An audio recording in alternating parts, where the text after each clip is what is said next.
हरिओम। आज हम आए संत श्री आसाराम जी बापू के आश्रम में और एक सारक भैया से मिलेंगे जो अपना परिचय बताएंगे और अनुभव के बारे में बताएंगे। मिलते हैं उस भैया से बहुत जल्द। हाँ भैया, आपका शुभ नाम? मेरा नाम निरंजन है। गांव मेरा संजय ग्राम दूधी है, तहसील ब्यावरा है, जिला राजगढ़ है, मध्य प्रदेश का रहने वाला हूँ। मेरा सदगुरु साहिब वो है, एक बार जिस पे जो नज़र डाल दे बापूजी वो उसी का बना लेता है। मैं जात का कंजर हूँ। गुरु भक्ति मार्ग में तो कुछ जानता नहीं था। वो गुरु कृपा क्या है क्या नहीं है, वो तो गुरु जिस पे कृपा करता है नहीं उसका सेज सेज में कल्याण हो जाता है।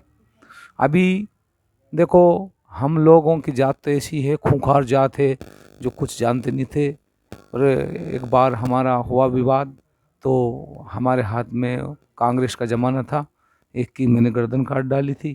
ये भोपाल सेंट्रल जेल में रहा, 20 साल की सज़ा हुई। तो बापूजी ने बोला गुरुजी दया करो ना। बापूजी ने बोले कि कोई फांसी का फंदा नहीं होगा, ना कोई सज़ा होगी, ना कुछ नहीं होगा, आपको बाहर आओगे जल्दी से जल्दी। बाहर आ गया और मैं सेवा करने लगा हूँ। सेवा करते करते मुझे कम से कम 40 साल हो गए। तो गुरुदेव की ऐसी दया है कि गुरु के आगे तो कोई कुछ कह नहीं सके। सारी सृष्टि का कागज बना दो, पूरे पेड़ों की कलम बना दो और पूरे समंदर की शाई बना दो, फिर भी उसकी वाणी का वर्णन कर नहीं सकते हैं और ना कोई वखान कर सकता। लेकिन गुरु जी की सेवा में आप खरे उतरो तो महान बनोगे, वीर शिवाजी जैसे बनोगे, खुदीराम बोस जैसे बनोगे और भक्त तुकाराम जैसे बनोगे। ऐसी गुरु कृपा पच जाए, गुरु कृपा के शरण में लग जाए तो गुरुदेव उनको निहाल बना देते हैं।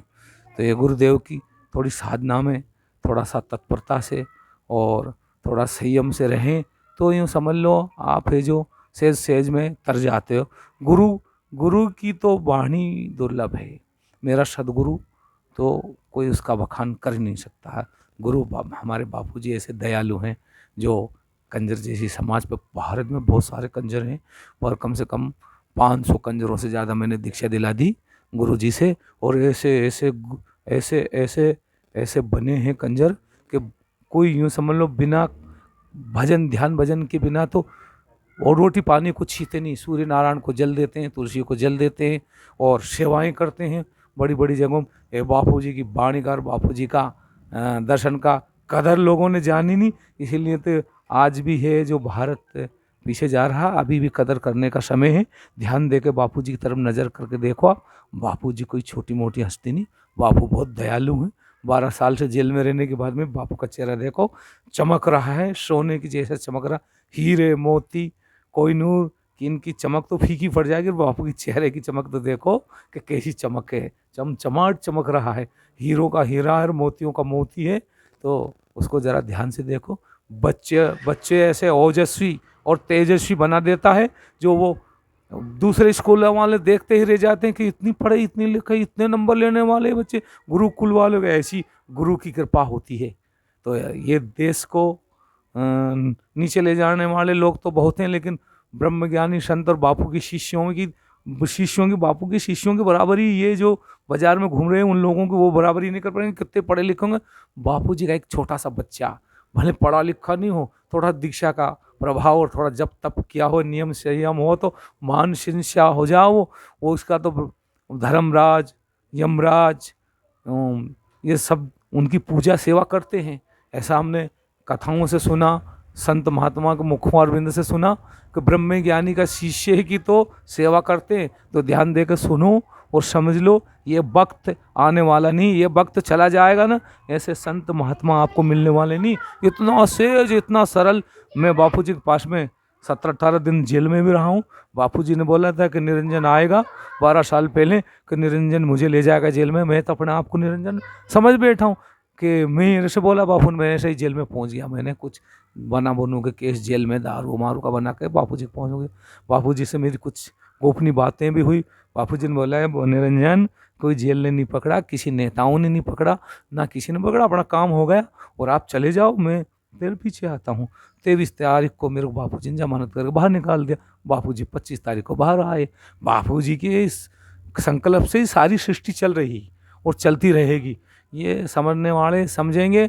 और पालो जो पाना हो, ऐसा योग तो कभी कभार बनता है। कितने सरल स्वभाव, जो जिनने कुल्हाड़ा मारा उसको ये कहता बापू तो भला भला हो, उसका भला हो। ऐसा कोई संत है? तड़फड़ाते हैं। और जेल में बापूजी का मैंने नज़ारा देखा, वो देखा ही नहीं, ओज तेज, और जेल पूरी चमचमाट चमकती थी। ऐसा आनंद देखा मैंने जेल में बापूजी का। आओ आओ तो बापूजी के गुणगान करो आप, और देर सबर से अपना कल्याण कर कर चले जाओ। नहीं तो ये शरीर छूटने के बाद में वहाँ देखना, यहाँ नीचे की धरती पर छोटी सी गलती करने के बाद में कुछ भी करें, शासन नेताओं पर नेताओं क्या क्या केस डाल देते हैं, जेलों में सड़ते रहते हो, पर ऊपर के नरकों का क्या, उनका बकान का पता भी नहीं। तो बापू की शरण में लग के सेवा पूजा करके सेवा पूजा कर लो, सेवा कर लो, बच्चों की सेवा कर लो, अच्छे संस्कार ले लो, और ये ओजस्वी बनो, तेजस्वी बनो, सूर्य की नाई चमको और दूसरों को चमकाओ। आप ऐसा काम करो और भारत को बढ़ाने का आगे काम करो। गुरु की वाणी का तो कोई बखान हो ही नहीं सकता। हरिओम हरिओम हरिओम। ये वो निरंजन नवल सिंह हैं। इन्होंने अपना जीवन पूरा जेल में गुजारा है, और संत जी की कृपा ऐसी बरसी इन पे कि देखा आपने, अनपढ़, लूट खाट, सब बुरे काम करते थे, उसके बाद बापूजी ने इनको कैसा चमत्कार दिया, कैसा चमत्कार किया।